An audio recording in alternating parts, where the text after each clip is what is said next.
Prima nei campi la gente cantava canzoni d'amore e adesso tace.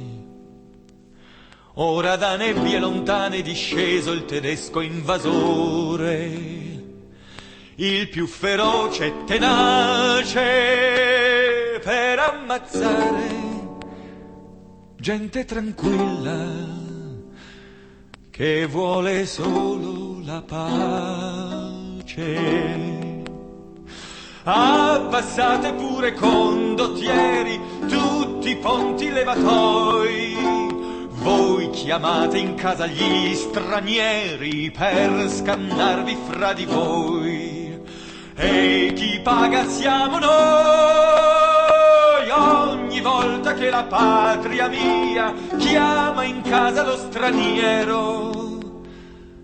L'acqua limpida si cambia in sangue e il giardino in cimitero. Prima nei campi la gente cantava canzoni d'amore e adesso tace.